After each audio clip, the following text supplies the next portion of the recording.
کہ بس دیکھا دین ٹھیک نہیں ہے، بس دیکھا خدا کی ضرورت نہیں ہے۔ تو اس دور کا اگر میں خلاصہ کرنا چاہوں، یہ جو ملحدین استفادہ کر رہے ہیں اور لوگوں کے ذہنوں کو تسخیر کرنے کی کوشش کر رہے ہیں اور ان کو اپنی طرف لانے کی کوشش کر رہے ہیں، ان کے اندر یہ دو خصوصیات جو ہیں وہ پائی جاتی ہیں۔ ایک یہ خصوصیت پائی جاتی ہے کہ وہ سائنس کو اپلائیڈ کر کے ان کو عمل میں لے کر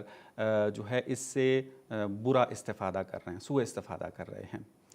اگر کوئی فزکس پڑھ رہا ہے، اگر کوئی کیمسٹری پڑھ رہا ہے، اگر کوئی جو ہے وہ کوگنیٹو سائنسز پڑھ رہا ہے، ان کے اندر مختلف نظریات ڈسکس ہوتے ہیں، اور وہ چونکہ ربط رکھتے ہیں انسان کی معرفت کے ساتھ، انسان کی دوسری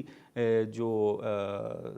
پہلو پائے جاتے ہیں زندگی کے اندر ان کے ساتھ ان کا ایک رابطہ موجود ہے، ان رابطوں کی وجہ سے پھر یہ جو سائنس کے نظریات ہیں ان کو ریلیٹ کرتے ہیں دوسری پہلو کے ساتھ، اور پھر ایک نتیجہ لے لیتے ہیں کہ آہستہ آہستہ جب ہماری بحث آگے بڑھے گی اور کس طریقے سے یہ مختلف نظریات سے خدا کا، دین کا، شریعت کا انکار کرتے ہیں، وہ آپ کی خدمت میں بیان ہوتا رہے گا۔ بس ایک تو یہ خصوصیت پائی جاتی ہے کہ یہ سائنس کو جو ہے وہ اپلائیڈ بہت زیادہ کیا انہوں نے، اور اس کا فائدہ بھی ہے، ہونا بھی چاہیے اس طریقے سے، لیکن اس سے سوء استفادہ، غلط استفادہ جو ہے وہ بہت زیادہ کر رہے ہیں کہ بعد میں اس کی طرف اشارہ کیا جائے گا۔ اور دوسرا جو ایک اہم مطلب ہے آج کل کے زمانے میں، یہ جو ماڈرن ایتھیزم کے اندر یا جدید الحاد کے جو بانی ہیں اور اس کے ذریعے یہ دین کی نفی کر رہے ہیں، ان میں جو دوسرا ایک اہم نقطہ پایا جاتا ہے، خصوصیت پائی جاتی ہے، وہ یہ کہ اور انہوں نے سائنس کو آئیڈیالوجی بنا لیا ہے۔ اگرچہ یہ آئیڈیالوجیز کے مخالف ہیں، آئیڈیالوجی کو یہ سمجھتے ہیں کہ یہ انسان کی سوچ کو روک دیتی ہے، یہ انسان کو یقیناً اسی جو ہے وہ زمانے میں لے جاتی ہے۔ آئیڈیالوجیز نہیں ہونی چاہیے،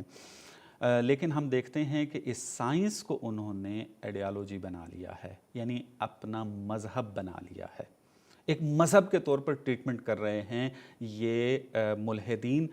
دینداروں کے خلاف۔ چونکہ دین کی نفی کرنی ہے اس سائنس کے ذریعے، اور اس سائنس کی جو تھیوریز ہیں اس کے ذریعے وہ پھر بڑی شدت کے ساتھ جو ہے تعصب دکھاتے ہوئے یہ دین کی پھر نفی کرتے ہیں۔ اگر اس سائنسی نظریے کے اوپر کوئی اعتراض کر دیا جائے، حتیٰ سائنسی ایویڈنس کے ساتھ جو ہے وہ اس کے اوپر اعتراض کیا جائے، تو وہ ایک دم سے جو ان کے اندر ایک تعصب والی ویوز آنا شروع ہوتی ہیں، پھر ایک رد عمل اور ریاکشن آتا ہے، وہ دیکھنے والا ہوتا ہے۔ اور یہی ریاکشن اگر دیندار دکھائے تو وہ برا ہے، لیکن اگر ایک سائنسدان دکھائے تو اس کو جو ہے وہ برا شمار جو ہے وہ نہیں کیا جاتا۔ تو بس ہماری اس گفتگو کی اہمیت بھی واضح ہو جاتی ہے۔ میرے جوان جو ہیں متوجہ ہوں اس طرف، یہ جو زمانہ چل رہا ہے یہ نظریات کا زمانہ ہے۔ یہاں پر وہ انسان جو ہے وہ آگے بڑھے گا، وہ ملت جو ہے دوسری ملتوں پر فوقیت اور برتری حاصل کرے گی کہ جو نظریات کے میدان میں پختہ، قوی، مستقل ہوگی۔ اگر نظریات میں پیچھے رہ گئے، دوسروں کے تابع ہو گئے، اپنا جو استقلالی ایک نظریہ ہے، مستقل رہنے کا جو ایک نظریہ ہے، اس سے پیچھے رہ گئے، خود نظریے جو ہیں وہ نہ بنائے، اپنے پوائنٹ آف ویو چھوڑ دیے، تو پھر